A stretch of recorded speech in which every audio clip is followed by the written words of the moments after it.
stuff. Mhm. Who would like to see a magic trick?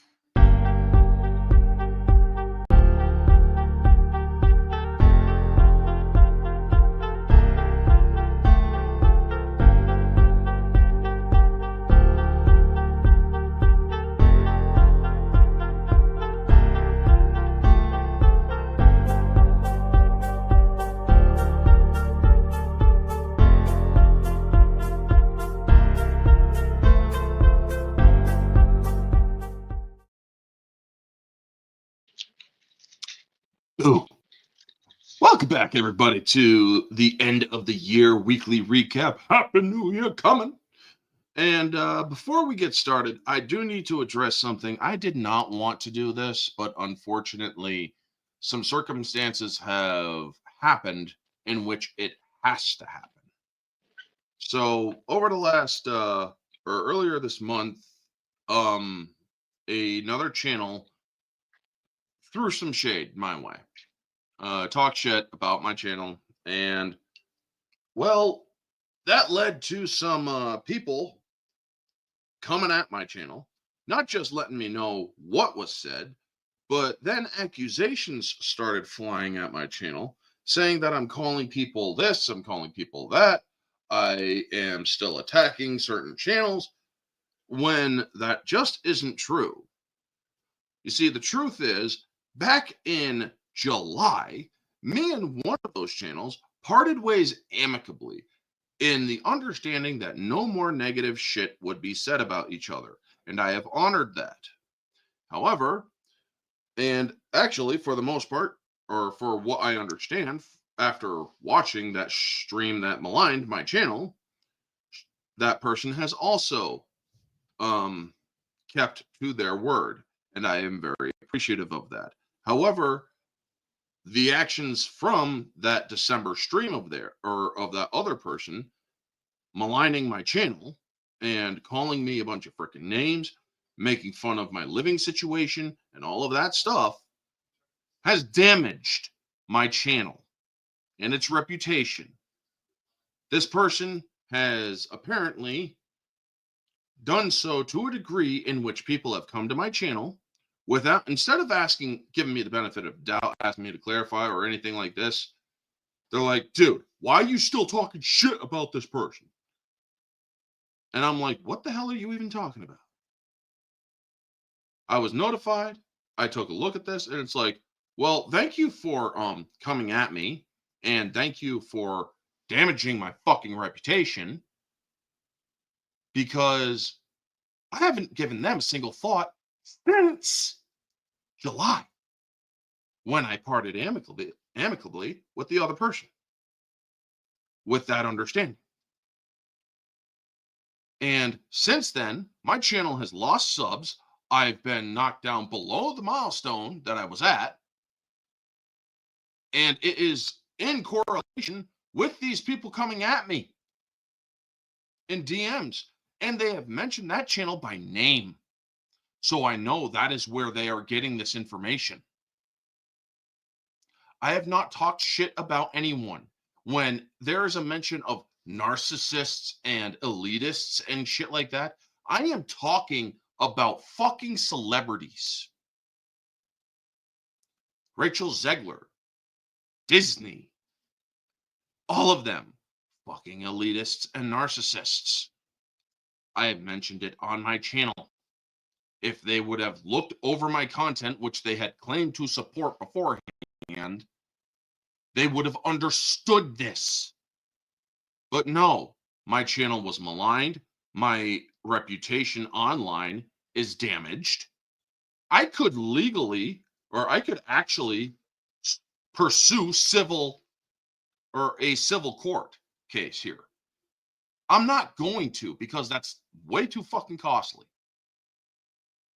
But all I am asking is that the channel that continues to talk shit understand that I have not been talking shit about you, and I'm not going to apologize for anything that you have misinterpreted. I want nothing to do with you. I want nothing to do with the person that I parted with amicably. We parted respectfully. We went our separate ways. That's it. Done. Gone.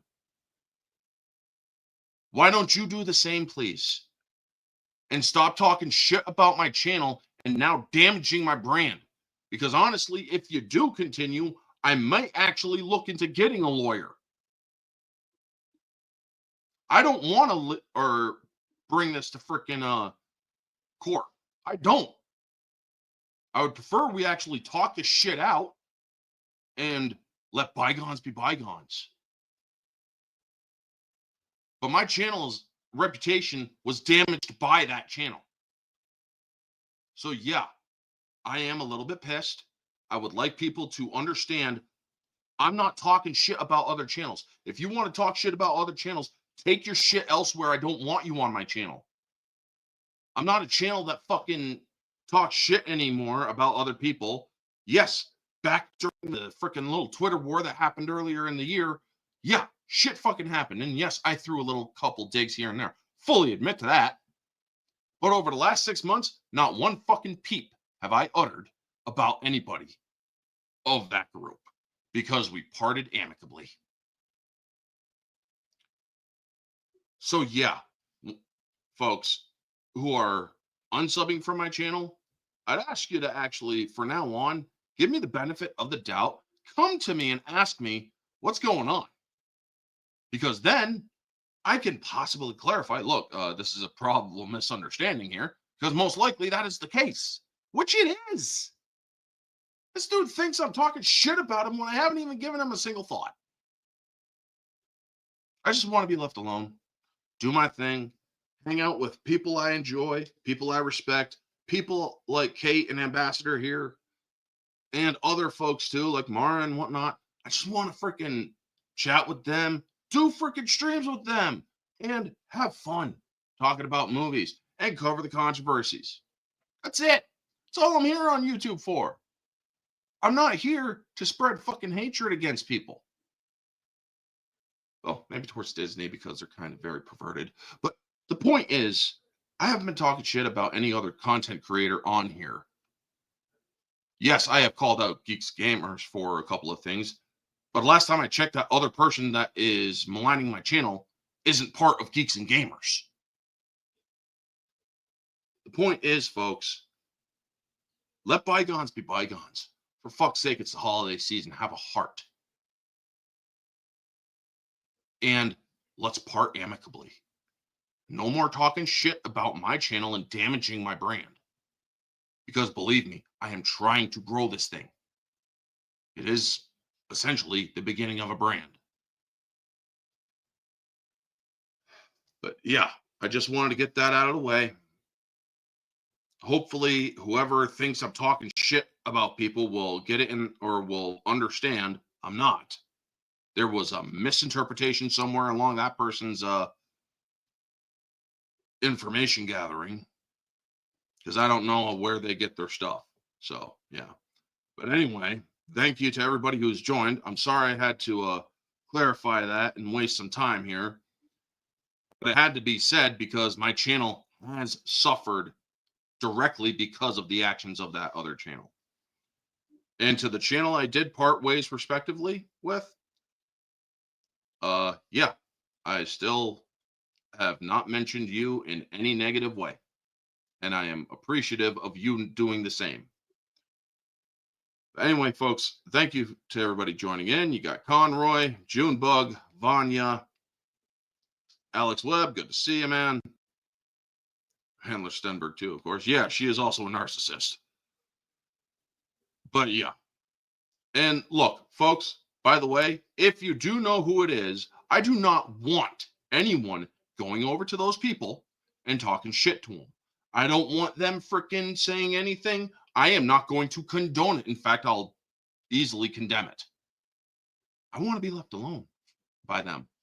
And I would like them to leave me alone, and I will leave them alone. It's as simple as that. So no, do not go over to them. Do not freaking talk shit about them. Do not freaking go on your own channels and say, look, you shouldn't have been treating this person this way when they had nothing to do with or talking about you. No, I don't want any of that to happen.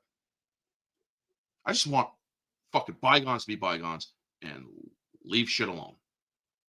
Now, as we are here for the last of the weekly recaps of the year, let's say hello to the fellow panelists. Kate, how are you? Doing pretty well. Thanks for having me again. Yep. Ambassador, how you doing? I'm super. Thanks for asking. All right. So yeah, folks, we got a lot of Disney to talk about today. You know, the actual narcissist and elitist out there. But yeah. Disney basically bullying Sonic, Disney's Rachel Zegler problem due to the sneak peek that just got ratioed. And Disney spending how much on Andor? So yeah, we got some stuff, and then we are going to get into the movie talk with Inferno. But yeah, folks, if you want to support my channel, want to help my channel grow, just sub to my channel, like my videos, share out my videos. It's really that simple. That's all it takes, and it doesn't cost a dime. All it costs is a minute of your time or more. But yeah, so let's get this on so y'all can see my face and whatnot. But yeah, y'all ready for some topics? I was born ready. I'm ready. All right, that's what she said. Where is it? There it is.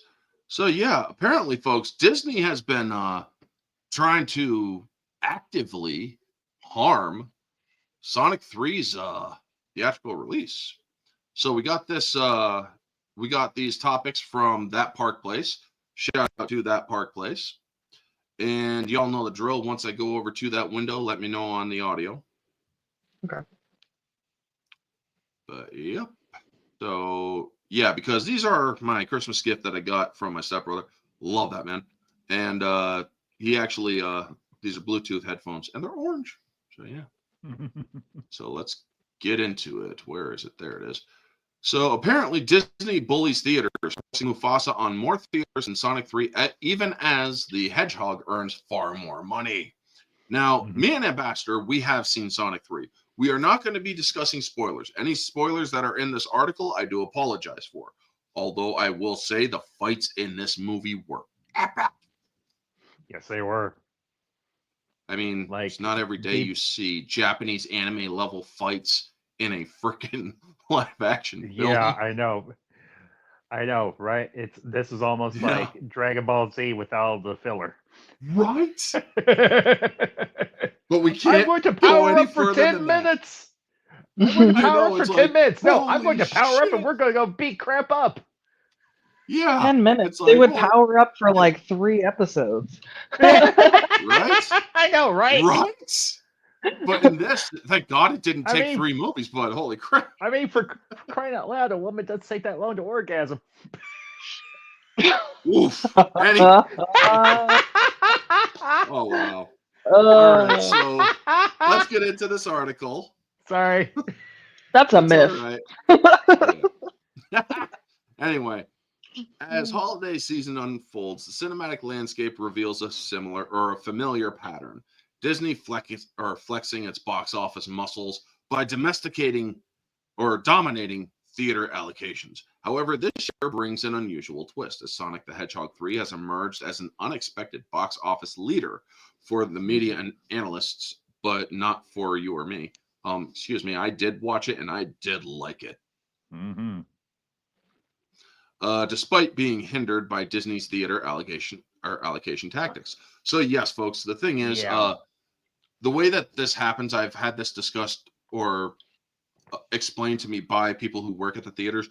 They set the conditions and whatnot, and they try to push as many screens for their product. The thing is, it wouldn't work with my hometown theater because, well, they only have 2 screens, and one of them was Sonic and the other was Mufasa. More people went to see Sonic than Mufasa. Well, no one asked for Mufasa. Like, I know I haven't seen Sonic, but like everything I've seen so far, I haven't seen any spoilers, but what I've seen online is Keanu Reeves was the perfect casting for Shadow, and everybody freaking loved it. Everybody very freaking much so. loved it. I Yes. haven't heard anything except positive things, and I haven't heard a peep about Mufasa. Well, the thing about Mufasa is, I asked a couple of the kids, or one of the kids that went there, and she's like, "It was okay. I mean, I didn't really like the songs though." And I'm like, "The hell was in these songs that a kid, like a 12 or 13-year-old kid, didn't like?" Right. It's Disney. I mean, this is a Disney movie, and this kid is basically saying it was all right, but I didn't like the songs. I mean, what the hell, you know? That's the whole point of a freaking movie musical. If the music isn't good, then that takes away from, you know what The I mean? Like, you experience. can't have a movie musical and the music be bad. I mean, look at Joker 2. Everybody was like, why did they make this a musical? What's going on? I still haven't watched that. I'm gonna have to I'm contact my friend Jack about seeing it. Um, I'm just avoiding a Joker too. But I will say this, and I can speak to personal experience. Practically every theater in my area, and I live in Southwest Indiana. Every theater in my area that had Mufasa and Sonic 3, there were more show times for Mufasa than there were for Sonic 3, and I'm like, Disney, you just suck. Yeah. But yeah, I can speak personally to the whole, yeah, we're Disney and we want more show times and screw all the other studios. I'm like, no. But here's the crazy thing. People are going to see or have been going to see Sonic more so than Mufasa. Now, to play fair, Mufasa has caught up somewhat in the box office, but Sonic still has a fairly substantial box office lead, which I'm happy for. Mm-hmm. So anyway, go on. Well, they had a better opening weekend than Mufasa. Yeah. But anyway, yeah. Yeah.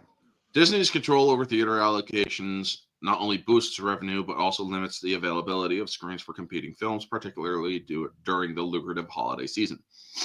Despite Disney's dominance, Sonic the Hedgehog has managed to outpace the competition at the box office, raking in more than $60 million in its opening weekend and securing the top spot in North America. Yet its success is overshadowed by a significant limitation, the inability to expand its theater count. Currently showing at the time of this article, folks, 3,769 locations. Sonic 3 faces a bottleneck caused by the contractual obligations many theaters have with Disney for Mufasa. While Sonic 3 has provided far more revenue per theater, the total count of screens added for Sonic 3 in its first week to its second will be a staggering 8. Yes, 8 additional screens in the entire nation. Disney's agreements often stipulate extended runs and a high number. Oh, speaking of extended runs, you all remember when the Joker, the original Joaquin Phoenix Joker movie came out? Yeah. Vaguely, yeah. Well, yeah. We all remember the outrage from the media people, the freaking military going on alert and all that shit, trying to get that movie canceled. Yeah, and then, it was a good movie too. I liked it. Yeah, it was. But then I went to see it like twice in theaters. It was pretty good. Rise of Palpatine came out. And that movie got an extended release, a Chinese release, everything that Joker didn't. And Joker beat that movie in the box office. Well, that's not hard. And Joker had a tiny budget comparatively to Joker 2. I think they spent like what, 50 million went over on the $1 first billion. one? 50 million. Yeah. Yep. But And, even so, made a ton. even so though, the billion plus they made over a few $100,000 more than Palpatine. Just to give you guys an idea.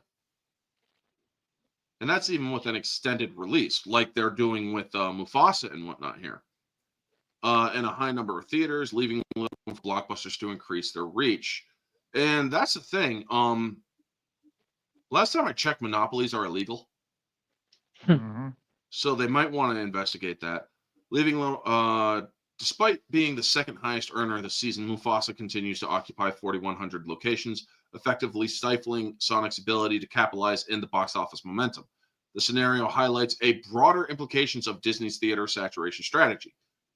Since the tactic maximizes Disney's box office returns, it also reshapes the competitive dynamics of the holiday season.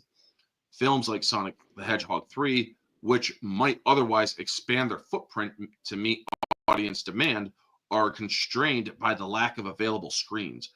Theaters, too, face a dilemma. Disney's films often come with guarantees of high audience turnout.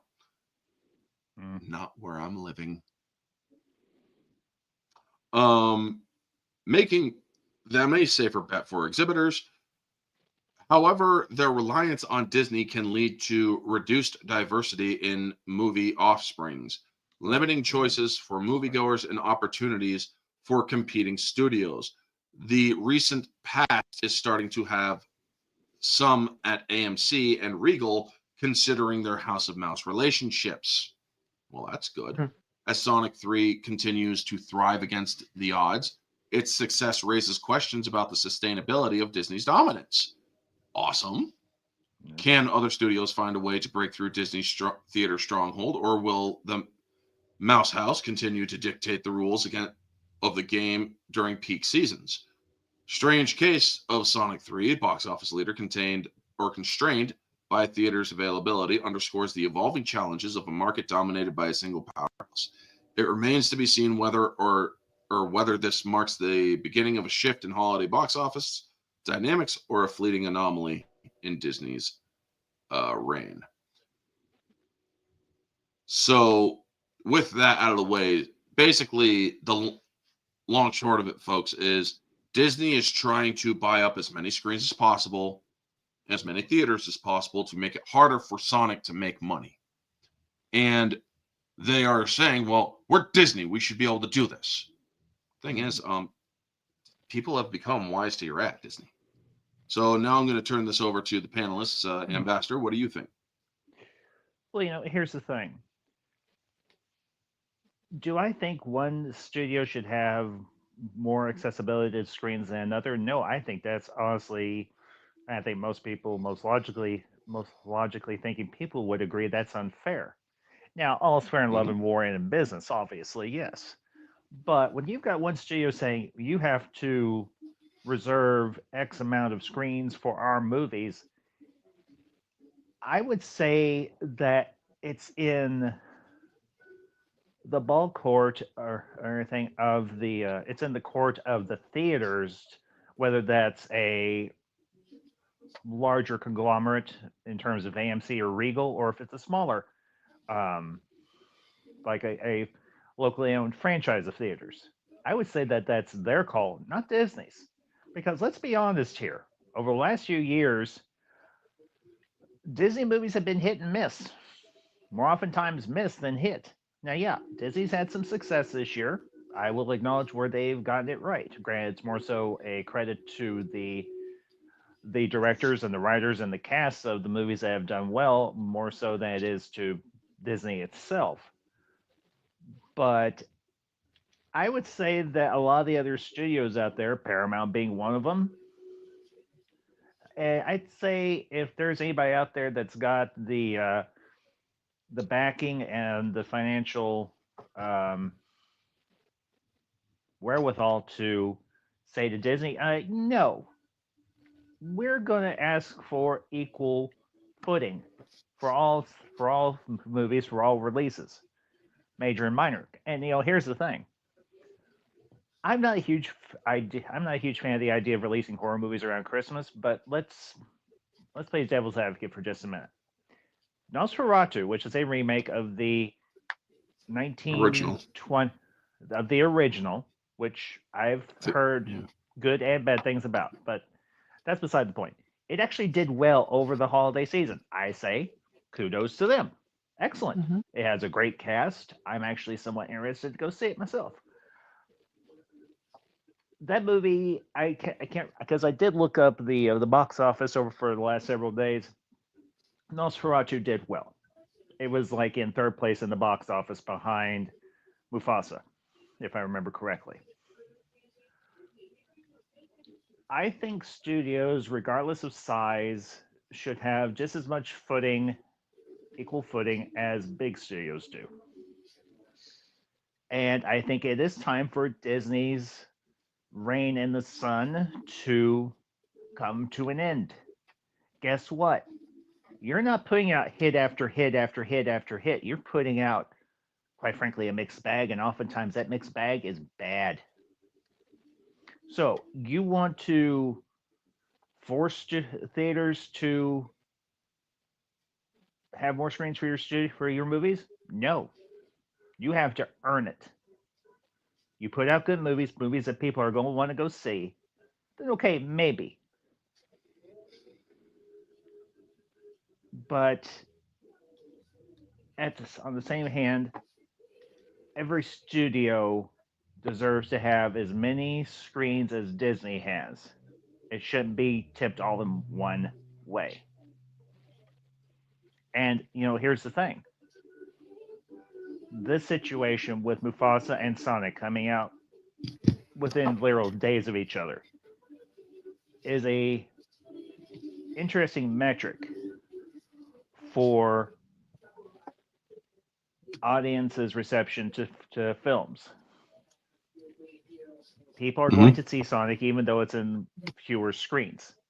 People are resonating with Sonic more than they are Mufasa. Sonic, quite frankly, has grown as a franchise more so than Lion King has, considering how well received or not well received the live action remake of the original Lion King actually was. Most people didn't care for it. Most people prefer the original. I'm one of those people. I'm sure there are a lot more besides me. So I think it is time for Disney to stop having the lion's share, no pun intended, of the screens, and everybody else should be given a fair shake. That's my 2 cents. Kate? Yeah, I agree with what Ambassador was saying, and you brought up like All's Fair in Love and War. Well, then it's fair that Sonic should beat out your movie because it's performing better and people want to see that more. It's totally fine. And you talked about like sizes of the companies that are putting out their movies. Like, yeah, Disney's technically bigger, only because they bought out other studios. I mean, it's Sony, right? Who's doing Sonic? Yeah, well, They're not small, yes, No. Mm-mm. Go ahead, Ambassador. The only thing I was going to say was Sony was the studio that did a lot of the CGI and so on, and the filming of Sonic. Paramount is the studio that's doing the release. It's kind of similar arrangement back in the day with the Star Wars movies. Right. Lucasfilm did the movies. 20th Century Fox promoted / released them. Yeah, gotcha. Yeah, and I don't know. It seems to be one of those things like Disney can't beat people with, or can't beat out, box office, like other things in the box office, just due to pure talent or releasing something that people want to see. Sonic is something that people want to see ever since the first one came out and it was good. And they've continued their hot streak. So let the movie perform well. And like I get it, but it just seems like desperation, and they've got a real. I keep thinking that maybe like Disney will learn the error of their ways and like, stop being stupid and making dumb decisions and whatnot. But no, they keep doing dumb stuff instead of just write good movies, just make good movies and release them, and then maybe people will go see them. Stop doing all this dumb stuff because it looks desperate, and sorry, Sonic's better than Mufasa. I don't know what to say. Don't apologize for that. Well, here's the thing. One last thing before we want to move on. Sonic's cast. You had one real addition to the cast because you've had pretty much the same cast since the first movie, except for a couple of additions. Obviously, you had the introduction of Idris Elba as the voice of Knuckles in Sonic 2. This one, you had the introduction of Shadow and Keanu Reeves Although I will say, minor spoiler, I won't say anything, but the post-credit scene introduced someone else, and that's all I'll say. So, but you've got a good, solid core of actors that the public resonates with. You got James Marsden as as Tim or Tom, the Donut Lord.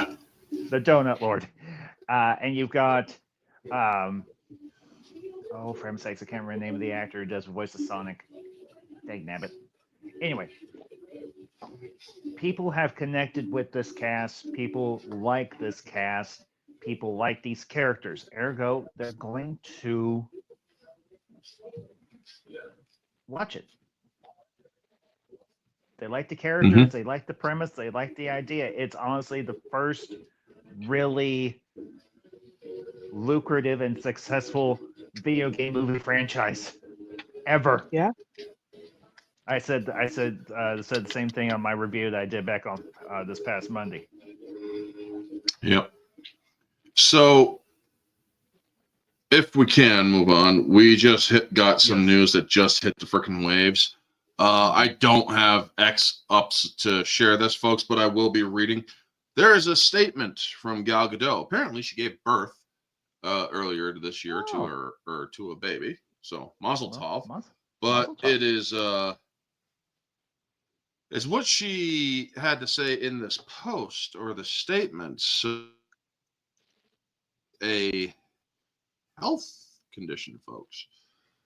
This year has been one of the most profound challenges and deep reflections, and I have wrestled with how or even if to share a personal story. At the end, I decided to let my heart guide me. Perhaps this is my way of processing everything, of pulling back the curtain and on the fragile reality behind the curated moments we share on social media. Most of all, I hope that by sharing, I can raise awareness and support others who may face something similar. In February, during my 8th month of pregnancy, I was diagnosed with a massive blood clot in my brain. For weeks, I had endured excruciating headaches that confined me to bed until I finally underwent an MRI and revealed a terrifying truth.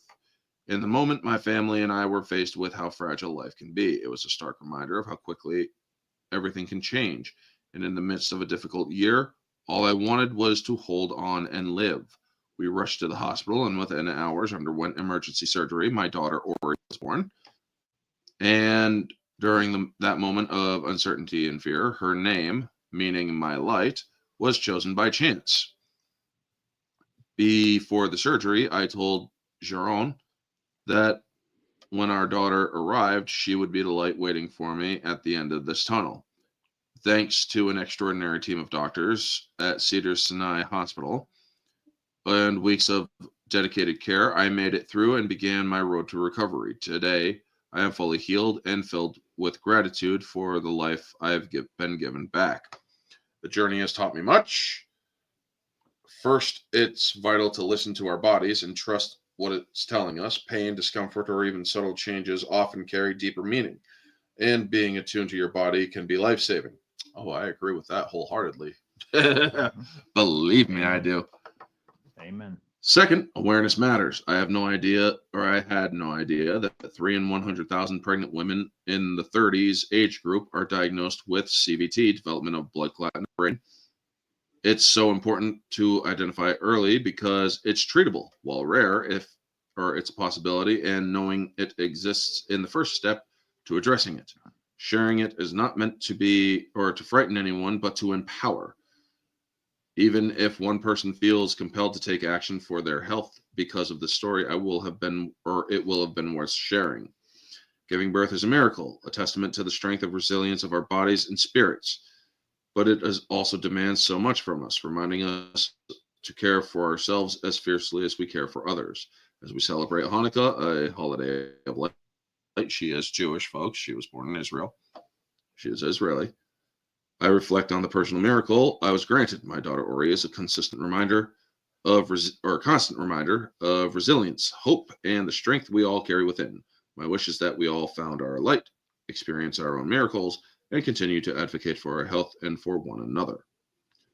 So yeah, apparently Gal Gadot had a health scare earlier this year during the time of her pregnancy, and she has decided to share it because as of now, this is 2 hours old on her timeline, going on 3 hours because, well, 2.5 hours. But yeah, talk about nobody hearing a damn thing. I mean, did you all hear about this at all? No, and I will say I didn't really even know like she was it. pregnant. I knew she had 2 other kids because they showed up at the end of Wonder Woman 2, and her husband was at the end of Wonder Woman 2, or Oh, 1984 nice. rather. She's one of those celebrities, and I appreciate it, who doesn't share a whole lot about their life. Like, here's me doing Yep. this. And I like that. I know that we ragged on her a little bit for her comments about Snow White, but overall, as like a celebrity, I kind of appreciate her because she kind of stays out of the most of the BS in Hollywood. You know what I mean? Yeah, she does. Mm-hmm. A couple of things she has brought herself in on, but for the most part, she has kept herself clear of controversy aside Mhm. from Snow White stuff. Yeah. Here's the thing. I appreciate the fact that she opened up about this. Having a blood clot in your brain can be quite literally fatal. It Mhm. can kill you. Yeah, it's And so called an aneurysm. she is very blessed and she is very fortunate that they discovered it when they did and they were able to remove it. Mm-hmm. And And what a good testimony too to just say, "Hey, ladies, like trust your body. If you think something's wrong, go to the doctor. Have awareness. Here's yeah, what I dealt with." I know that Emilia Clarke from Game of Thrones, she also had, I don't know if it's the same blood clot thing that she was diagnosed with, but she also had to go through surgery and all sorts of hmm stuff during like season 2 of Game of Thrones, and she uh, created a foundation for people who had like traumatic brain injuries or similar things to what she had. So this awareness stuff, like, celebrities can do positive things sometimes, yes, the they can. philanthropy bit. The And philanthropy bit or the awareness is good. as for the to address CJ, the thing that she did, I'm not giving her shit for that because she has a right to defend her nation. She Correct. does. She has a right to call out the atrocities against her nation. And as for the Child Imagine power. video, she's also come out and Whatever. acknowledged that wasn't her best. That wasn't her best decision. So Yeah. She's a lot more self-reflective than most stars in Hollywood. Let's be honest here. I think she was the only one in that video too who was she like, is. yeah, maybe it was a little tone deaf. I think she said it was tone deaf or acknowledged that she, Yeah. you know, uh, She screwed the pooch. Yeah. yeah, and so I do dumb Yeah. stuff She too. So acknowledged it. yeah, like Yeah. we all kind of do So dumb shit every now and then. It's not she isn't yep. like her co-star Rachel Zegler. Just saying. Right. Yeah. Well, and they also don't like Rachel Speaking Zegler. of, that is a good segue. Yeah, that's a great segue. It's like Rachel. I do what I can. Because yeah, apparently Disney released a sneak peek of Snow White of Rachel singing, and her facial expressions basically say it all. This woman was not happy to be on screen at all, apparently. But it got ratioed. I checked the ratio, folks. It's like 3.4 thousand to likes to like 26,000 dislikes. I can't wait to see how That much money this movie loses. Like, it's Although on key to lose half a bill. Although I should will we say, hate watch it and review it? maybe we should. No, Although I won't because my theater. Go ahead. Although I will say I do feel a little bad for Gal Gadot. considering do. she's part of that project. I will say that Yeah. much at least. Anyway, moving on. She attached herself However, because she's attached to this case, project. Unfortunately, specifically to the whole Gal Gadot thing, she also did help disparage the original during the time that in the joint interviews with Rachel Zegler. Rachel. However, she that does not dismiss my worries of her health. no. But Right, anyway, we let's can get into this separate one. the things. We can separate can them, se- guys. Yeah. Like, Oh, She yeah. can say dumb crap, but we can still feel bad. We should still be concerned for her health. right, I don't want Mhm. anything bad to happen to Rachel Zegler. I think she's an idiot, but if it came out that she Yeah, was I sick don't- or something, I would feel Yeah. bad. You know what I mean? So Yeah. same thing. Like I It's like, don't not- wish yeah. ill on these people at all. We're not- Like We're not heartless like the evil queen from Snow White, eat this apple. or we're not Maleficent from the original Sleeping Beauty, for Pete's sake, who curses a baby. Anyway, moving on. Yeah. So there, another article from that Park Place, the Christmas Day preview and present that everybody wanted returned of the upcoming Nice. Snow White film remake is once again amassing the wrong kind of attention.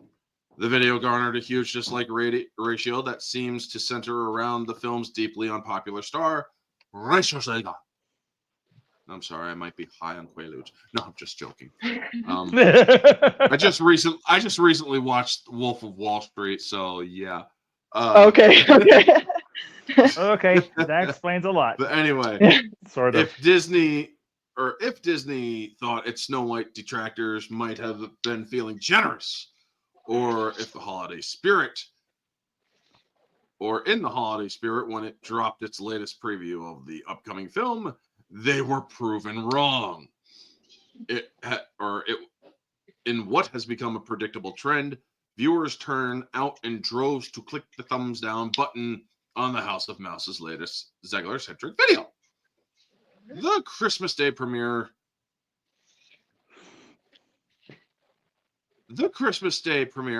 featured a sneak peek showcasing star Rachel Zegler performing an original song titled Waiting on a Wish. Well, never mind. Unfortunately, for Disney, the reception of the on YouTube was once again overwhelmingly negative.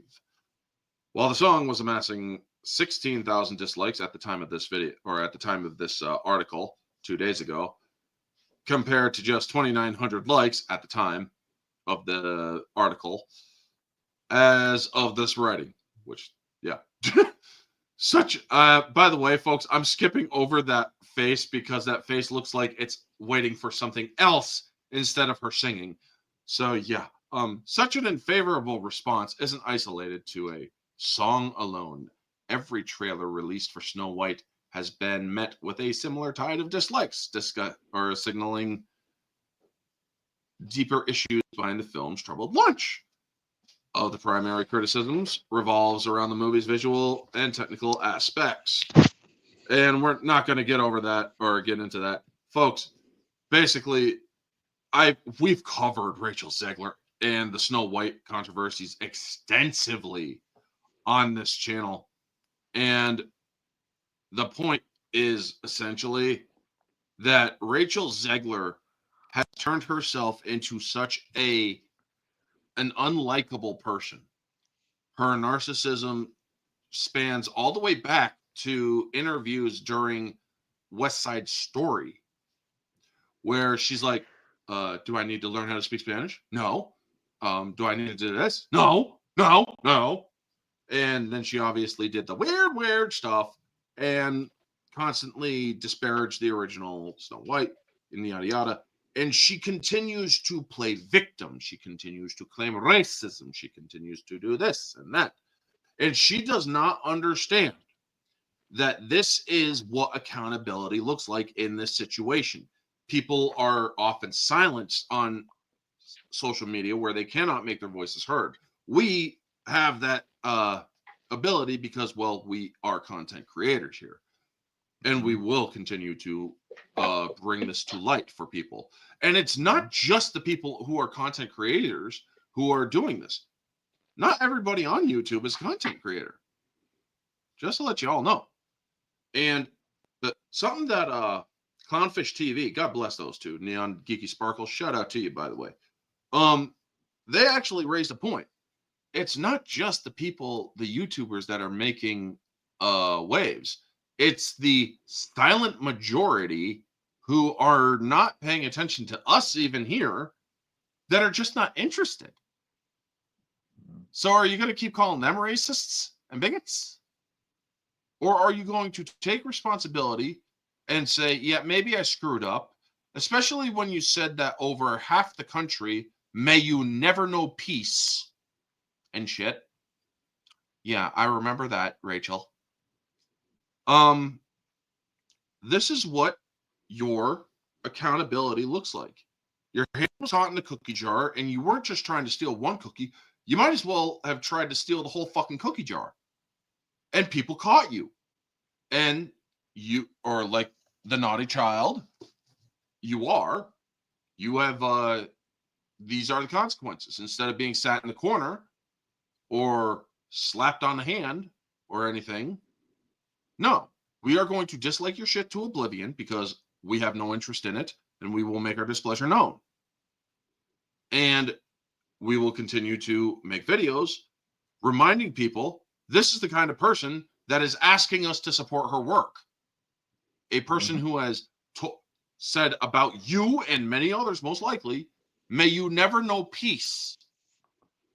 People like you and many others who are called bigots simply for not having an interest in the film. A person who didn't even like the original film, who was cast to portray the star of the film. So let's leave this over to the panelists.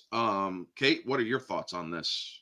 And another ratio for them. I think it's hilarious that she, this is exactly what you get. You reap what you sow. You sowed dissension, you sowed hatred, and now this is the rewards you get. You get a backlash from the fan base. Like, it doesn't matter if you come out and do your like pseudo fake apology afterwards.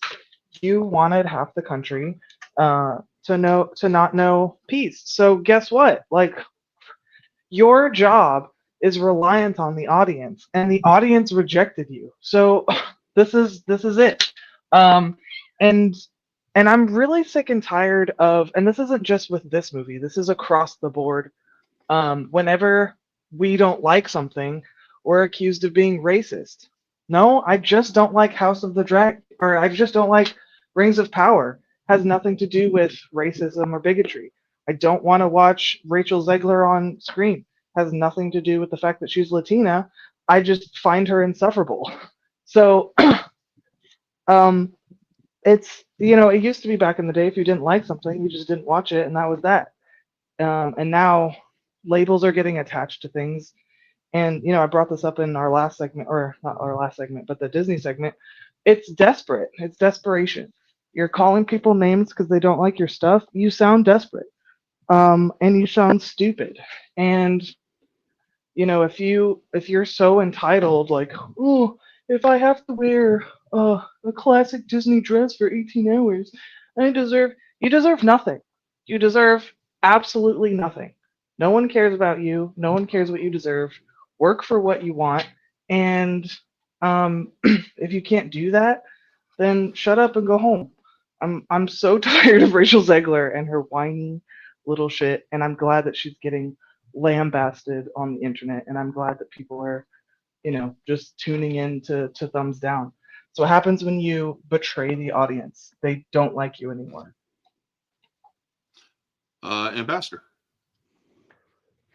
Well, I've expressed my criticisms of Rachel Zegler and her comments towards this group and that group, but it boils down to one thing. She's just not that talented. Yeah, she has a marginal. She has a marginally decent singing voice, though I've never heard it. Madam Ambassador has, and she can attest to it far better than I have, or I can rather. But she's just not that talented. The only movie I have ever seen her in was Shazam 2: Fury of the Gods, where she played the younger goddess to Helen Mirren and oh, for Lucy the love of Liu. heaven, Lucy Liu. Lucy. I found Helen Mirren and Lucy Liu more interesting than her. Of course, one's Helen Mirren, the other's Lucy Liu. They're both badass. Just Right. saying. They were for me one of the highlights of that movie. She's forgettable as all hell. Just saying. Mm-hmm. But apart from that, I didn't see the Hunger Games prequel, although I was marginally interested because I did like the original 3/4 movies. Yep. But I didn't see it.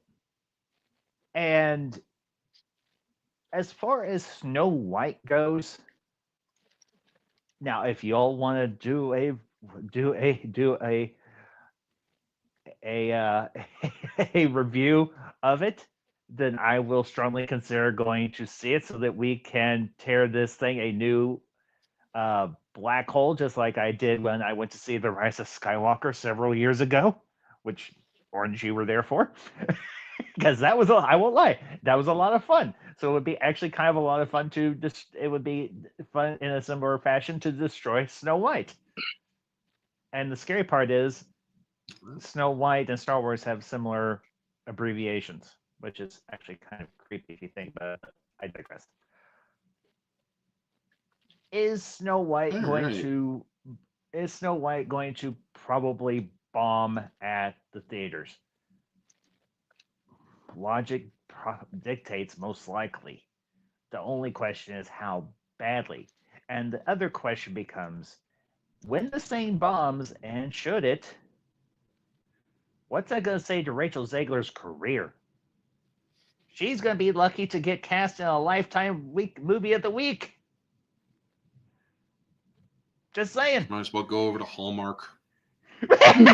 Even don't.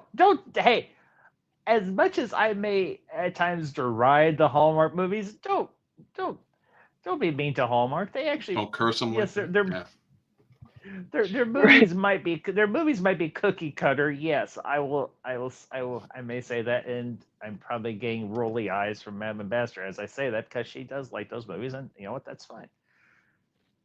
But Rachel Zegler ain't gonna have a much of a career after Snow White more than likely bombs, and people going to ratio this preview of Snow White is just a sign of what is to come.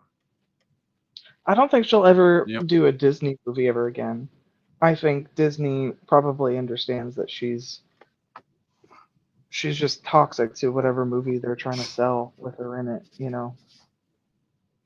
Well, I mean, They for won't heaven's learn sakes. that. They'll probably want her in something else. But the point is, they won't learn that lesson, but they need to learn that lesson. It's like, you need to understand, folks, at Disney. If you do something good, we'll watch it. Maybe not. But the thing is, if you do something good, you don't make fun of the fans, you don't treat us like shit, maybe we might support you. But here's something that was interesting to me that was told to me by a person at my theater. They are going to accept Snow White at the theater when it comes out. That's their They prerogative. said nobody in town wants to watch the theater or wants to watch this movie, it seems. So yeah, there is so little interest in this movie. Nobody, or we're not even going to bring it, or we're not even going to give it a screen because nobody wants to watch it. We're not wasting our time, you know? But I do want to address something that was requested from the chat during the Gal Gadot thing. It was mentioned that the vaccine to a certain sickness caused blood clots. and this came from CJH. However, I will say that there is no substantiated evidence to support that Gal Gadot received the blood clot because of that. I don't even know her status of getting those shots. But the point is, yes, apparently there is I'm not a medical expert, so I cannot state for certain. I do need to clarify that, CJH, so that my channel does not get hit. There's apparently been reports that blood clots are derived from this. Well, blood clots can be gotten from just about anywhere. I mean, in a manner of speaking. Yeah. It doesn't have to be from a No. jab of a vaccine. It could be a pre-existing condition, like it sounds like it is with Rachel Zegler, or not Rachel Zegler, Gal Gadot. Excuse me. Or yeah, Rachel your Zegler is risk a pre-existing increases condition. if your risk, I guess, increases when you're pregnant over 30. I mean, there's a lot of risks in pregnancy over 30, was what they say. Obviously, I think from the sounds of it, her baby's healthy, but and she's doing okay now. So yeah. Anyway.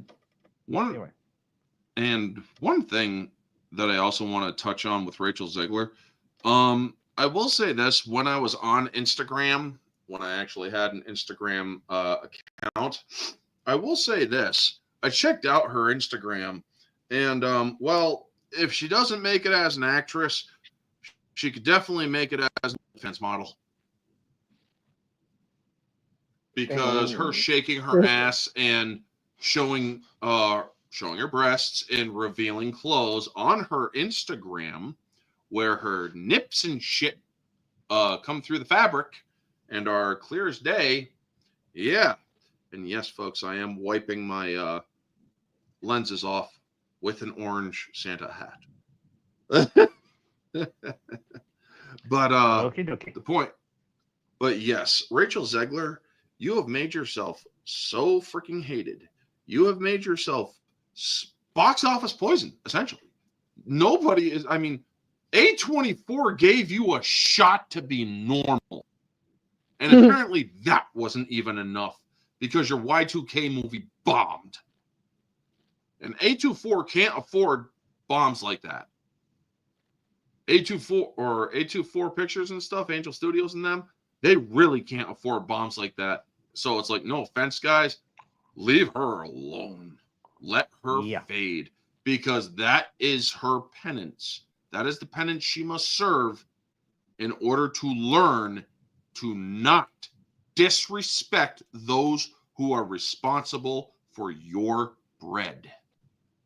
Yep. And usually A24 movies are, I don't think I've ever seen an A24 movie that I didn't like. Like, some of them are not my particular taste, but they're like decent productions. Like Midsummer, not my favorite movie, but it brought up some like interesting stuff. It wasn't a bad movie by any stretch, but I think it did well. Hereditary was a good like horror flick.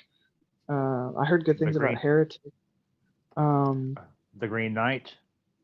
The Green Knight, yeah. It was A24 too, yeah. Yep, sure was. Because I really enjoyed reading Sir Gawain in The Green Knight, so when I watched The Green Knight, I was like, hey, what's up? When I saw that movie, I was like, whoa, this movie is fucking weird. It's weird, but it's it's good weird, right? Like, I don't know, I liked it. It's good weird. I mean, one thing that guy can always claim is that he got a hand job by Lara Croft. What's her name? Alicia Vikander. So. I mean, it's like, was that scene really necessary? And she even shows wiping it off too. It's like, I don't need to see that shit. It's a bit graphic in the movie. In the book, it's more like he dishonored himself with her.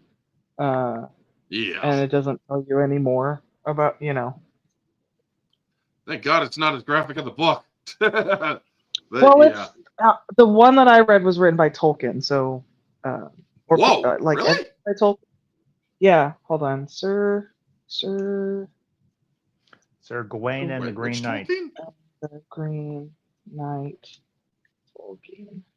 I don't know if he wrote it or put it together, like rewrote He the might have classic. translated it. That's what it was. Possibly translated, yeah. Yeah, He Tolkien would have translated written. it, yeah. Yeah, because he had the academic pedigree to do so. He was one of the ones to Yes. do one of the very first translations of the Epic of Gilgamesh, and also Beowulf.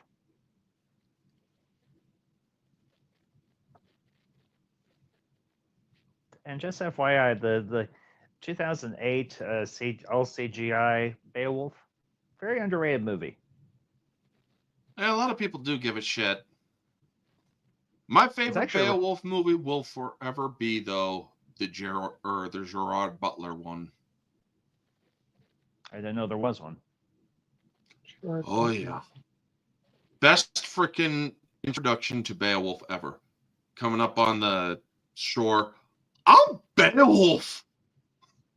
That's exactly how it said. He says it. It's like, I'm Beowulf, and it's like, I oh, saw the Beowulf? one with Anthony Hopkins was the king. Was that the Yeah, that's CGI CGI one? That's the 2008, the one that Robert Zemeckis directed. Yeah, that's the CGI one I'm talking about. Yeah. Okay. Yeah, Well, everybody when I in read the when I read the book, I hated Beowulf because he was just like an arrogant little shit. He's like, "Oh, I'm gonna defeat." It's not Gilgamesh. It starts with a Grendel. G. Grendel. Grendel. He's like, I'm gonna defeat Grendel without a weapon. It's like he can't be defeated with a weapon, you idiot. Ugh. Anyway, sorry. I digress. Well, that's the thing. That was the whole thing about the Epic of Beowulf, because I've actually read the Anglo-Saxon thing in school. Well, I had to. It's a good book. Well, aren't Oh, you? I like it the is. dragon But fight he at the had end. to. Oh yeah, he had to I know. learn that his arrogance would cost him.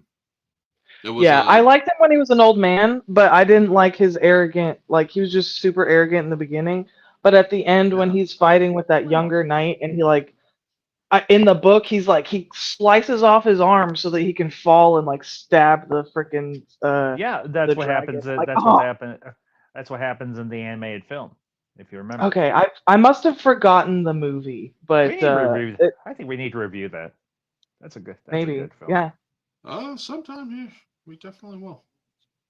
Sorry, I totally got off topic with like Gilgamesh and stuff and Sir Gawain. Sorry.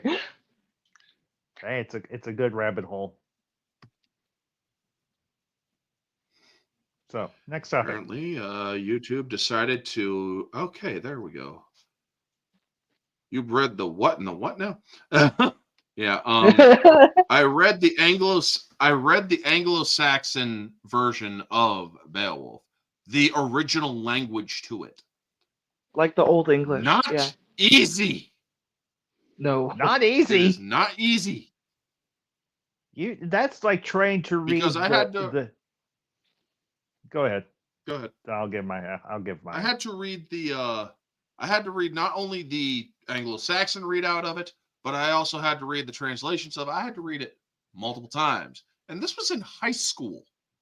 Did you have I like had to do this. interlinear where it was like one line in the Anglo and one line in English? No, Or we had no. We had it. You read that. It's like, I don't even know what the fuck I'm reading. I mean, while I'm reading that, I literally said that in my bed. It's like, I don't even know what the fuck I'm reading here. And then I read, and then it's like, oh my god. And then I read, it's like, what do you expect me to do reading this? I don't know what it says. And then I Chaucer's the same way. But yeah, and then I had to read the other one. But moving on to our final topic of the night before we get to Inferno discussion. Well, I just want to say one thing real quick. Reading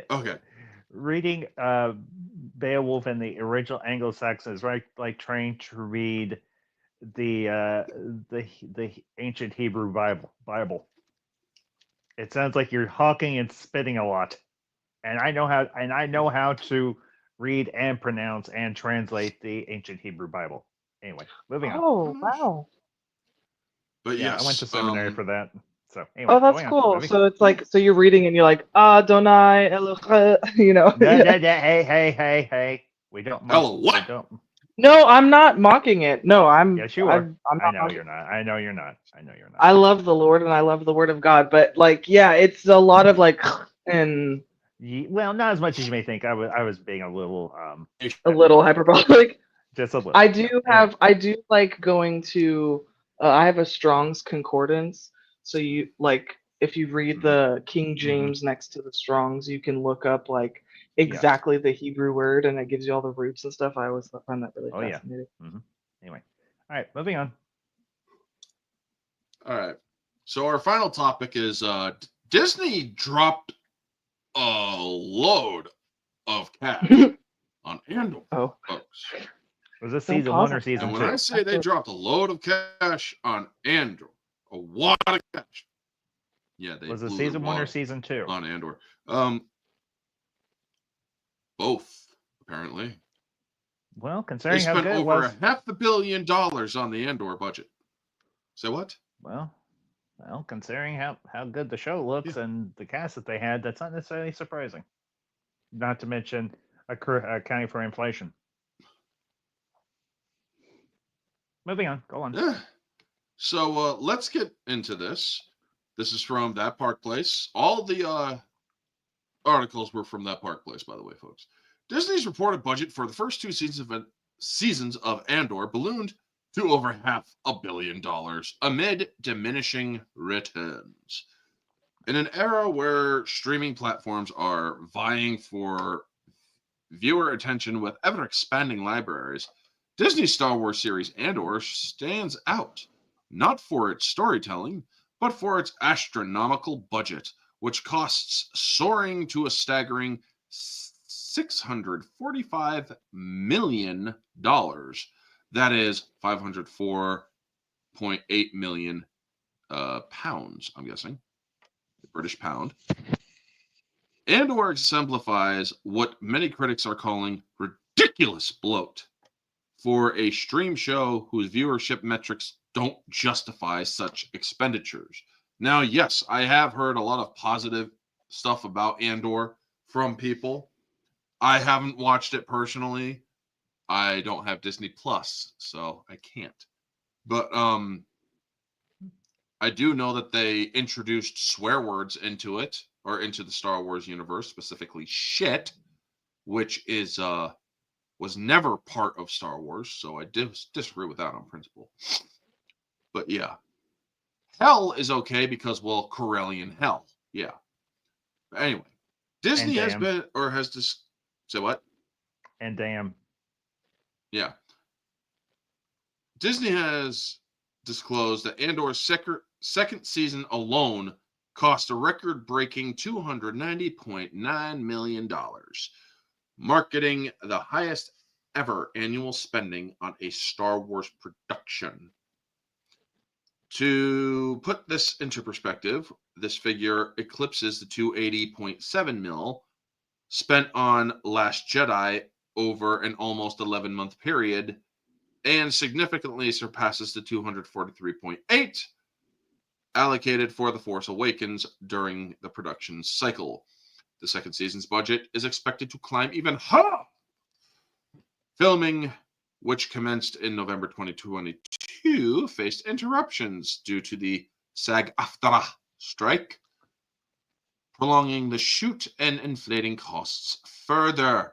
Principal photography wrapped in February, but post-production, a year-long progress laden with expensive visual effects continues to drain resources, and Andor boasts less than impressive viewership numbers, with its finale amassing 674 million minutes watched on Disney Plus. These figures pale in comparison when scrutinized against its budget.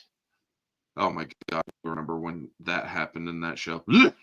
Anyway, this is certainly not a new problem for Disney Lucasfilm. The Acolyte, which everybody hates. Another Star Wars spinoff had the budget of 230 million, according to the UK tax filings. And we will know, because Andor was also filmed in the UK, we will know exactly how much they spent. You see, folks, in the US, you don't have to publicly release that information. The UK, you're required by law. Don't you love Britain in some ways? In some ways, sure.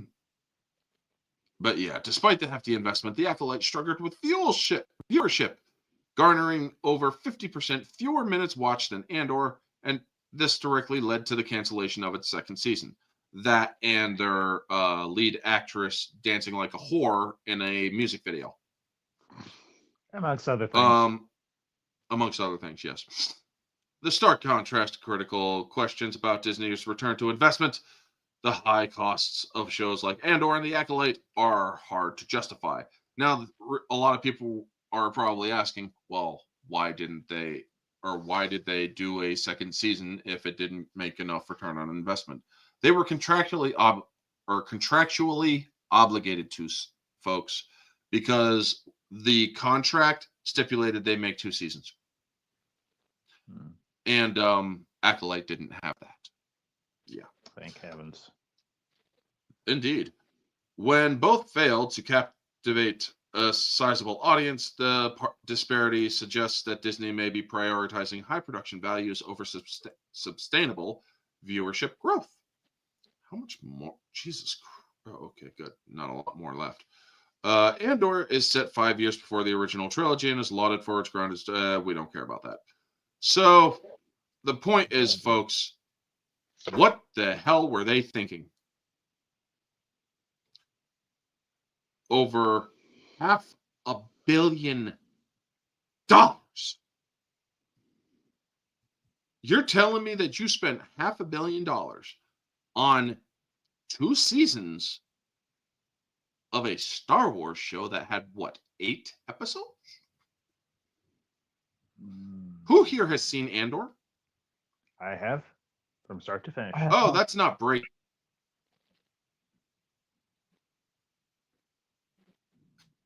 By the way, congratulations, or my condolences, rather. Jesus Christ, not congratulations to Jimmy Carter for dying, but condolences.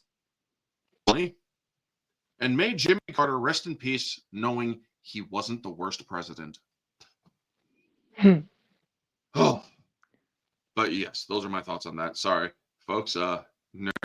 Kate sent that to us in the private chat. But yeah, that's not exactly breaking to me. Yeah, I heard. But yeah, what are your guys' thoughts? We'll Sorry, start with Faster. I was under a rock the entire day watching TV and playing video games and stuff. So, Naughty. You said me first, right? Yes, you first. Yeah, go. Okay. Yeah, here's the thing. I might be an outlier on this panel and probably in the chat too. I actually really enjoyed Andor. I did. Yeah. I thought the first season was actually well put together. It was very well written, well acted, and well paced. This show was really an outlier considering what we had gotten previous shows and seasons of shows on Disney Plus, particularly in the Star Wars universe. Is it perfect? I'm not going to say it is perfect, but it ventures very close to. So, does half a $1 billion justify the 2 seasons for this show? Well, accounting for inflation, which at this time is exceedingly high, also accounting for the SAG-AFTRA strike, accounting for the fact that they were shooting in location, they built real sets, not all CGI, accounting for, I think, some very high quality CGI effects and shots that were in the show. If you watch clips of it, it's all right there. The CGI for this show was actually very good. They took the time to actually make this look good. Not accounting for the cast. I mean, Diego Luna, you had Andy Serkis, you had Stellan Skarsgård, amongst, I think, a very well-rounded and very talented cast. Those people earned their money in spades. I'm probably gonna be the defender here and say I think Andor deserves a budget of that scale. Now, do I think it's a bit inflated? Yeah, but unfortunately, we are living in a highly inflationary period. Inflationary period. So, does that budget surprise me? Not particularly. Do I see it as a negative? No. I will comment on the fact that I don't think this show got nearly as much attention as it should have, because for a Star Wars fan of my generation or any generation, this show's good. It's in a lot of ways in keeping with the original trilogy, and I would say in some ways the prequel trilogy as well. It tackles the years between the prequels and the original trilogy. It explores a era that has not seen a lot of exploration. I'm gonna say it. I will say what I said when I reviewed the series back a couple of years ago. I gave this show an 8.5 out of 10. I still stand by that rating. I think the show's good. It's not chock full of DEI. It's not chock full of any of the other crap that we as Star Wars fans do not like. It's a good, quality, entertaining, thought provoking series. I'm looking forward to season 2. Those are my thoughts. All right. And Kate. I heard Andor was good. I heard it was. I haven't seen it, but because I don't have Disney Plus, but um, You can get it like, on, just real quick, you can get it on Blu ray, but it's hard to come by because it sold out quick. hmm. Hmm. I know that the Star Wars fans who I trust their opinion would say like it's not the best, but visually it was really good, and you can tell that they tried a little bit harder than um than other Star Wars things that have been made recently, include like the other. They said it was like the best of the TV shows that they had seen, which I know isn't saying much because they were all duds, but I think that is saying um, a lot, but that's me. but yeah, we'll see. I'm willing to give it a try. Like if it's going to season 2 and they continue to make it good, and I do want there to be good Star Wars content. Um, and so I'm happy for those who are excited for it, and I'm happy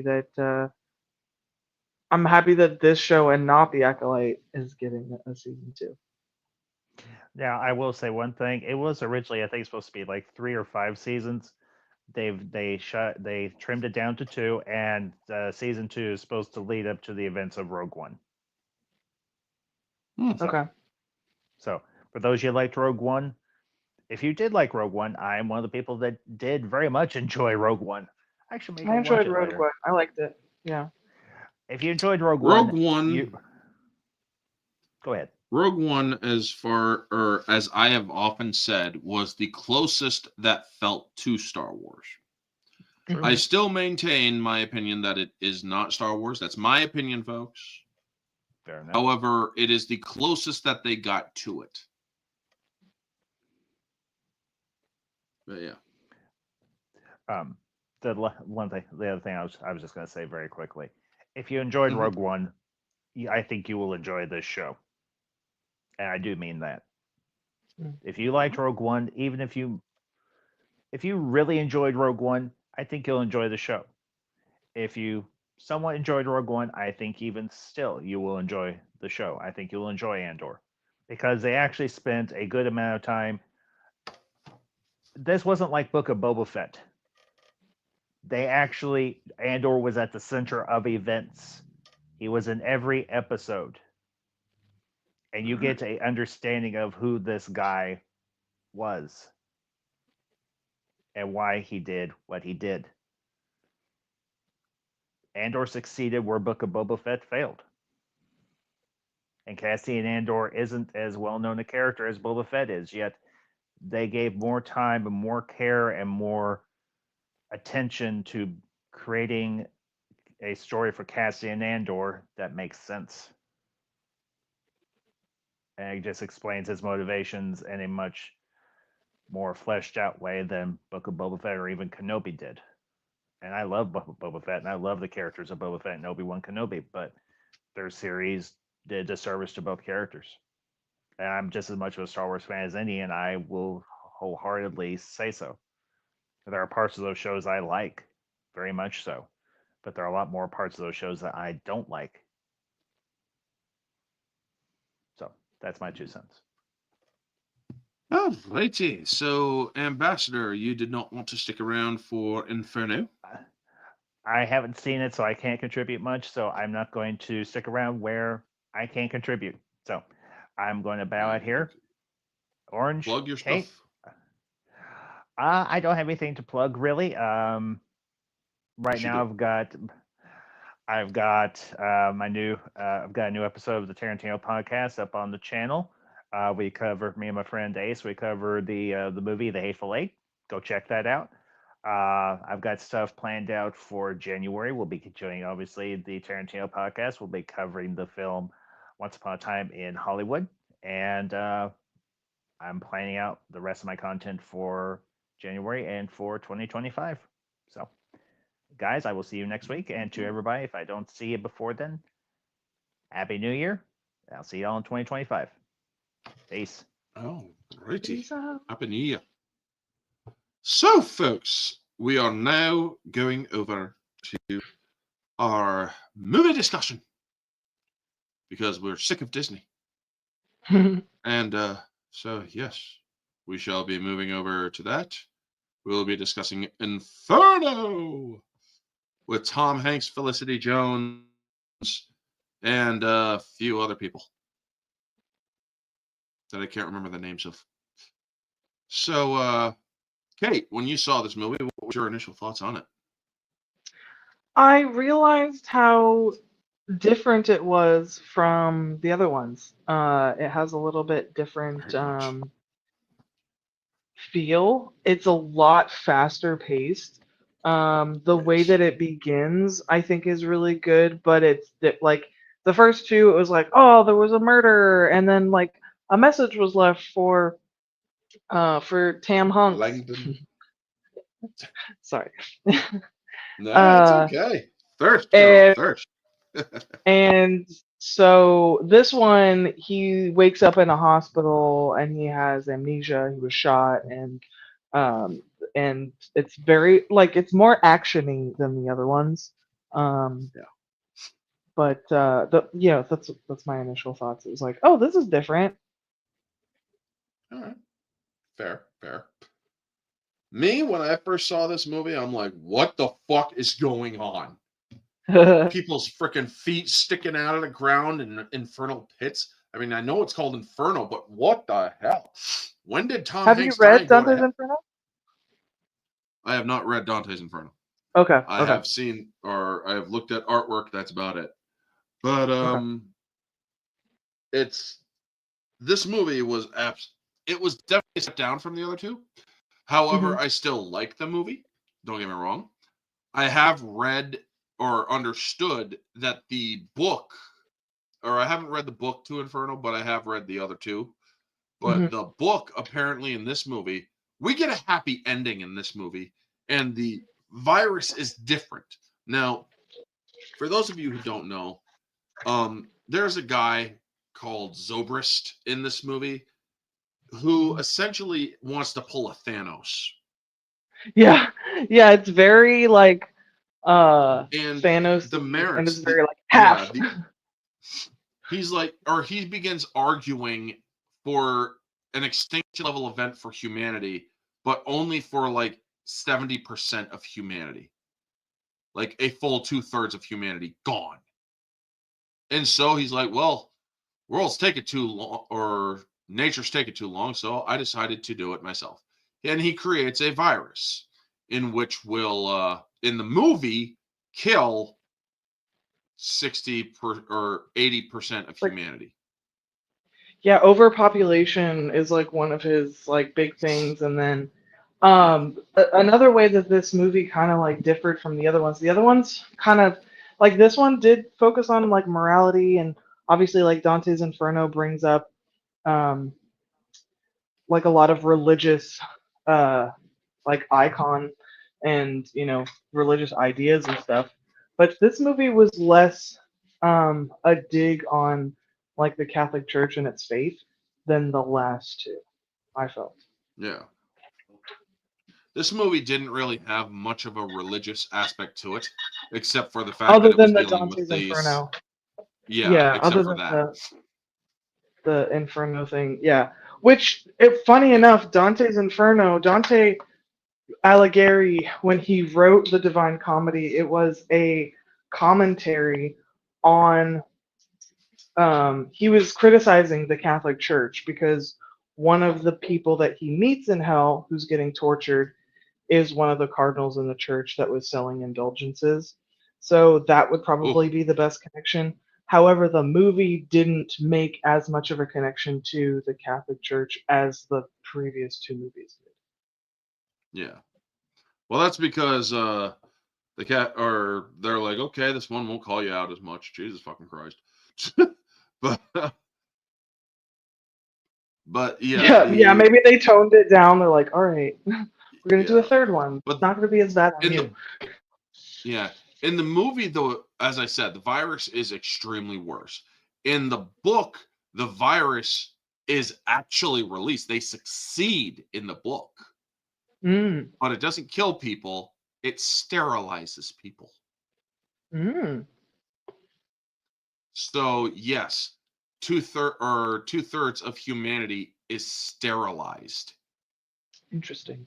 to where they cannot breed. And it's like the question is though, it's like, well, this will help humanity. Will it? Because now you have to take into account a random situation, sure, but you're going to understand that a lot of these people who are now no longer able to provide genetic information, their genes could have led to geniuses being born that could have helped the planet. You see, the thing is, folks, when it does come to the genocide argument, which is what this movie is about, it's the genocide argument. The merits of saving the earth by sacrificing lives. How do you decide? How does one weigh life? How does one decide which ones to get rid of? Because even if you go to because in this case, it's like, okay, but what if? Okay, but what if? You can't discount the possibilities of the what if. Well, let's get rid of all the dregs of society. What if one of those dregs actually gives birth to a child who may actually be important one day in the future? Okay, well, then let's get rid of all the criminals. What if one of those criminals holds a genetic anomaly in their body that leads to their study in science, but this virus wiped them out, which destroyed the genome? Well, what about That could have redemption? helped benefit the You planet know, or redemption what too. about Yes, just you because have somebody's a criminal doesn't mean that their children don't have a chance to be better people. You know what I mean? exactly. Um, so the whole point of the next generation is that there's hope that we can do better. And I don't think every Yes, parent. I don't think every parent does this because obviously there are bad parents in the world. But the like good parents, they're like, okay, here's where my life was messed up. I'm gonna teach my kids to do better. Next generation. I'm gonna, you want to yeah, grow a family that impacts the world. You know what I mean? I don't know. Like you bring up good I points. do It's know like, what you yeah, mean. like You're right. the like There is you no can't. We're not justification. gods. We can't. Yeah, no, there's Yeah, no justification, there and you we're have not no viable justification, I should say. There's no viable right. justification. But I And do I like think it's how finish up. Yeah, continue. I, Sorry. I think it's I think it's interesting that they bring up a topic that's discussed now. Like people talk about overpopulation, and then we see like our we don't have replacement numbers in at least in the United States, and I know Japan recently I read an article that they aren't having enough kids to replace the population. So these themes, it's interesting to see a movie from when did this movie come out? 2016. Yeah, so it's a movie that's still like bringing up themes that we're still kind of like wrestling with today. Anyway, go ahead with your. The thing is, folks, there is no viable reason or no justifiable or viable scenario that will justify the ending of human life on a massive scale with the sole goal of it being for the betterment of humanity. To take a life is wrong in this case. Or it's the, as he says in the movie, this is the belief of tyrants.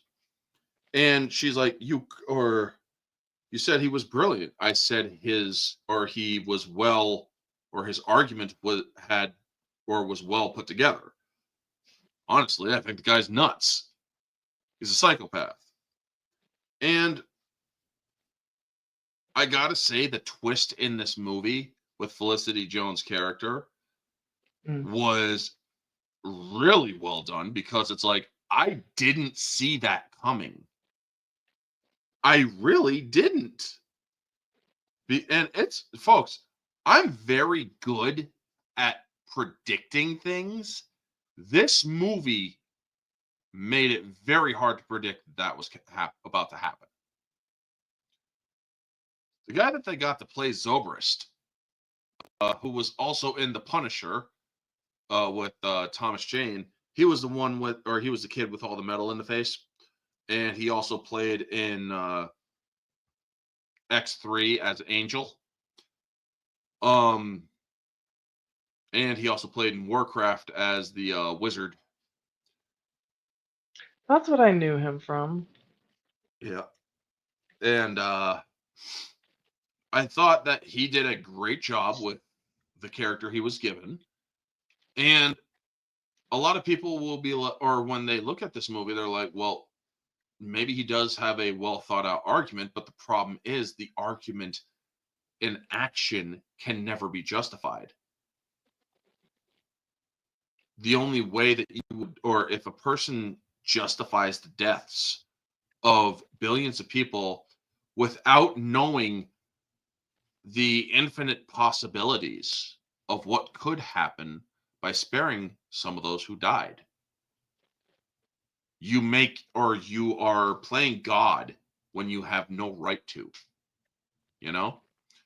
by destroying the gene pool, by diminishing it to 2/3, you have effectively destroyed not just a lot of people and their generations to come, but you could also wipe out entire ethnicities,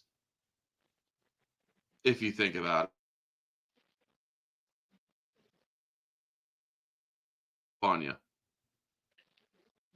And a lot of people don't realize this, but believe it or not, Caucasians, white people, make up 8% of the total human population. And currently we are at 8 billion. 8% of 8 billion people. Have a good night, Riot. Thank you for coming in. Sleep well. And yeah, everybody says, oh, but white people are the majority. No, motherfuckers, we are the minority. There are more black people in the world than there are white people. There are more Asian people than white people. There are more Indian people than white people. There are more Hispanic people than white people. So yeah, you also, to believe in this whole genocide thing now, believe me, there are a lot of people on X, if they are watching this, who don't like me. They'd be like, well, less white people would actually be a good thing. Motherfucker, who the hell are you to make that decision? And that's racist.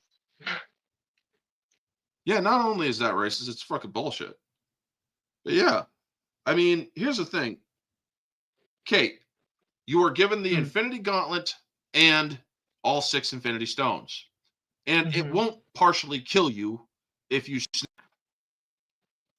Could you snap, killing or wiping out half of the Earth randomly? No, I would have. Would you be able to do that? I don't have any desire to, and I have no reason to. Part of the issue with these people who think that they have a logical argument for overpopulation, it's gonna save humanity by killing humanity. That's an oxymoron, and it undermines your whole argument. Um, and I think that the only that argument can only come from somebody who actually doesn't care about the value of human life. Um, Yep. and which is funny because it's like the exact opposite of like what Dante's purpose was when he wrote the Divine Comedy. Is that human life has value. It even has value to the demons in hell who want your soul in hell.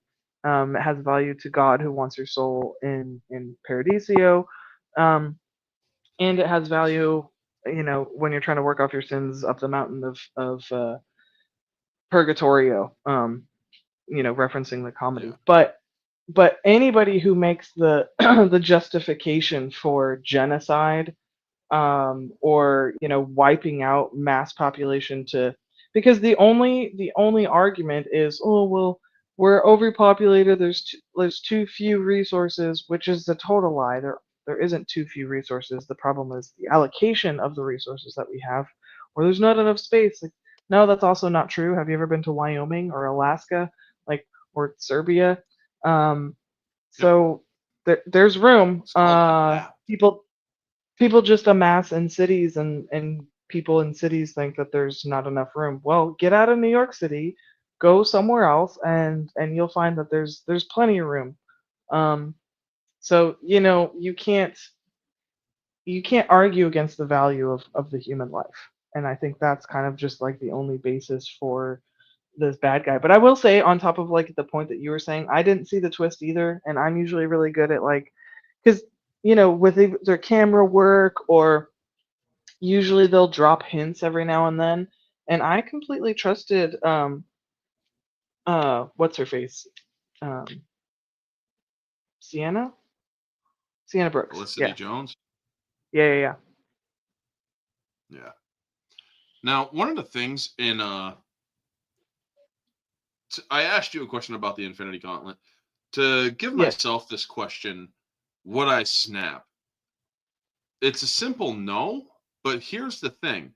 If I had to make a decision on the fate of humanity, which would include having to kill humanity or a number of it, this is how I would do it.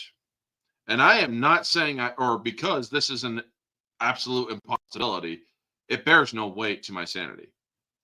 First off, that entire gauntlet basically makes you omniscient, omnipresent, and omnipotent. All the omnis. Omnipotent, meaning you have infinite knowledge. Omnipresent, you are in all aspects of time. You can look ahead generations to find the genetic dead ends. You could go ahead generations and see what would happen in the future. You can see it all. With that, you would calculate, and your mind is basically an entirely infinite font of wisdom now, due to having these things. So you could calculate the best course of action, who to wipe out, who to not wipe out, and you would come up with a number. Yes. And you don't even have to wipe out anybody, though. If you have all of those omnis, you can just create more resources. And that was something I was actually going to get to. Now, if it does come to a have no choice but to end life on a certain scale, yes, that is how I would do it. I would take time. I would take a full year of meditation with those stones and going through all the information that I could gather hundreds of years up the line if I had no choice but to end life. That is how I would do it. I would use the stones to basically do a lottery, but a lottery that would ensure humanity's best chances of survival. Okay, follow up. If you were put on the boat in Dark Knight, and you were given the the thing to, you know, the situation that the Joker puts I would those boats in. absolutely not. I would absolutely not use that detonator. I'm living Even in if you were Gotham on the City. boat, Do you honestly? Or I'm living in even if you were Gotham on the City. boat that of the innocent people. Yeah. I am living Okay. on I am living in a city that has Batman, and chances are Batman is on the case to stop the psychopath. I would hedge my bet on Batman. Okay. That's how I see it. But getting back to it, yes, what you said, using it to make more resources. Absolutely. That's what I would do. I would simply create an opportunity of more resources so that we are not destroying the planet.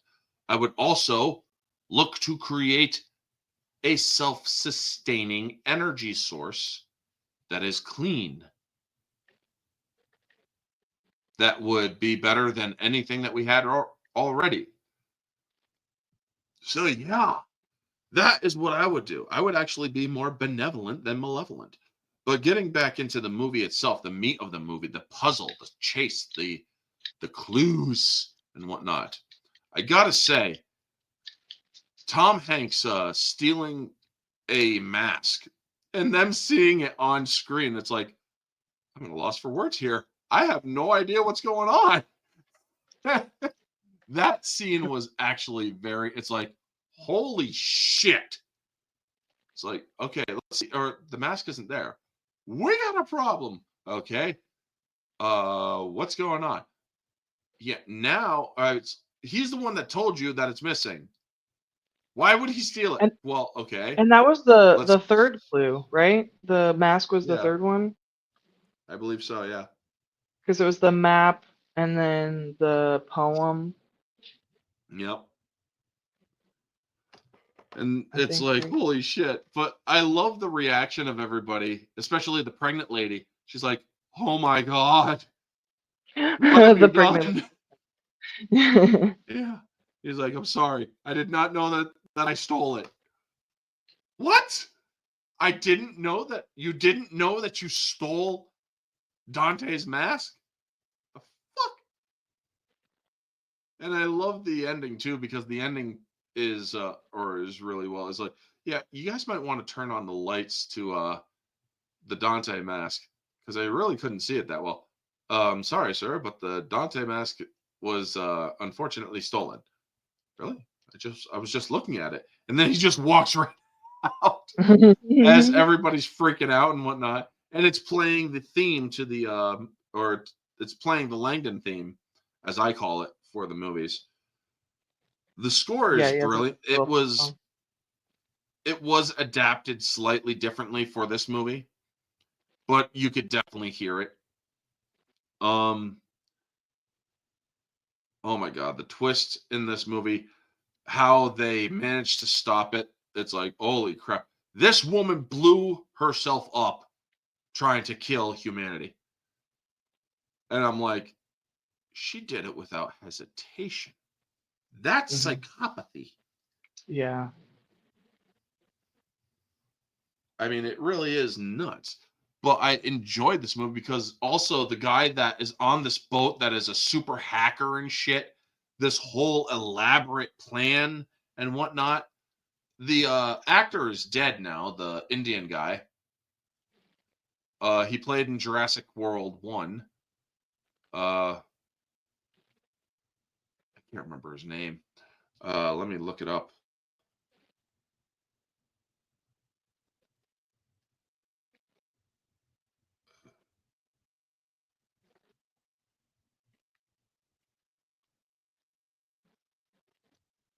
Oh, also Omar Sy in the movie. Ifran Khan. Yeah, I love that. And he's like, "Oh, by the way, you never had a head, or you never had, or were shot in the head. We gave you a shot in the neck, cut your scalp a little bit. We created this elaborate scenario." And I'm like, "What the fuck?" I mean, what was your thoughts on that reveal too? I would say like the sorry, excuse me, I got a little tickle. Um, the reveals were good. Like I didn't see. I liked this one better than the second one because I didn't. It wasn't as predictable in my opinion. Um, Yeah. so it was good. I liked it. I Yeah. like the. I like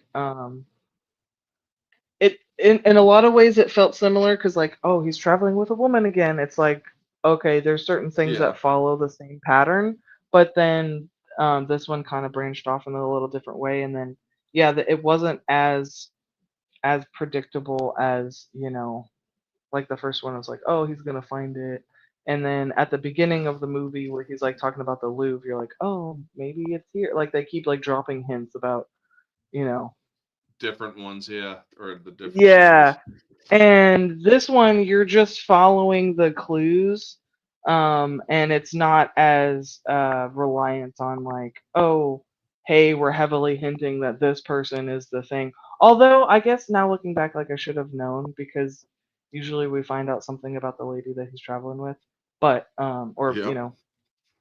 doing his thing with, but I didn't. I was like, oh my goodness, like I don't know, it was it was good. I liked it. This movie was, or it certainly did have. I mean, it may not have been as good as the other ones, but this movie certainly did have a great twist. It had a good chase. It had all of that in it. Daniel Yeah. Brown, I'm starting to wonder what his damage is in real life because man, this dude wrote stories that had some dark fucking shit in it. I mean, it's Right. like, You're like, dude, are you okay? I mean, are you a nihilist? I mean, I'm seriously wondering, Dan Brown, if you have in the weird opportunity that you may see this, are you a nihilist? Because you wrote the dark ending in your book. And it's like, Hmm. holy shit, man. And yes, it may not have been killing people, but sterilizing them is just as bad because you're not allowing them to create life and pass on their Right. lives. You are taking away essentially their spiritual immortality or their genetic immortality. But it's like, wow, man, this dude wrote a dark ending for that book. Hmm. And it's was like, holy crap. But in the movie, I'm so glad that they had a more positive ending. Also, Langdon possibly having a future with what's her name? Hmm. Daniel Brown equals emotional damage. Yeah, right. Emotional. Emotional damage. I love that, dude. Like, wow. But yeah, um, I also like in the movie when he's like, could you please shut off the lights, please? Yeah, sure. Sorry, you might have a headache. Then he turns off the lights, just looking. He's like, what am I doing in Rome? It's like, what the hell am I doing in Rome?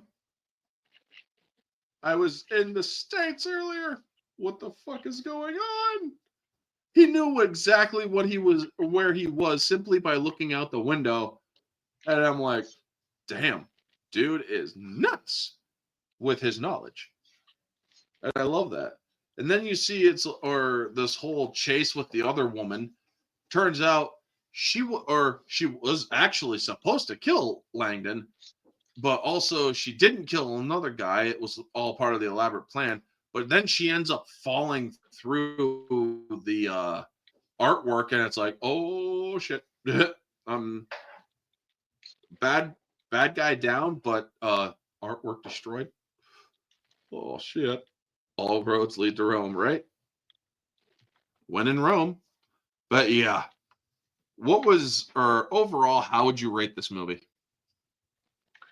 Objectively, subjectively, or just like in general? All three. All three. Subjectively, I like this one a little bit better than the last one, so I'd say yeah, 8, 7.5, 8. Objectively around 7. And then moviegoer, I think 6.5. I know that it wasn't as well accepted, but I think moviegoer, yeah, around 7. All right. For me, this movie, objectively standing, this movie was about an 8. It had some problems. It's like there are some sequences in here that just are having a hard time translating. There was a bit that it's like, I'm sorry, I'm just really, even with this, I'm still having a hard time understanding what the hell is going on. So I get it. Even with all of the answers or reveals and whatnot, it's like, yeah, but what about this? Subjectively, I would put it at about a 7. Moviegoer, based on the entertainment value alone, I would put this at an 8. It was a great ride. The beginning was kind of shaky. It's like, what the hell's going on? Okay, I'm sort of confused. This, but I also would end up checking the time a little bit. That's basically what it was. But overall, I think Inferno was pretty good. Um, anyway, folks, that is going to be our topics of the night. We don't really need to go all over 2 hours. Stay tuned for Friday with Janet from Another Planet Shit Show. I will not be doing a New Year's Eve theme stream. I forgot there was a theme stream on Tuesday, but I'm done with the theme streams for the year. Possibly will be on the Barroom podcast that night, Tuesday night, and that's it. But yeah, thank you to Kate and Ambassador for tuning in. Maybe we should do National Treasure movies next. Just a suggestion.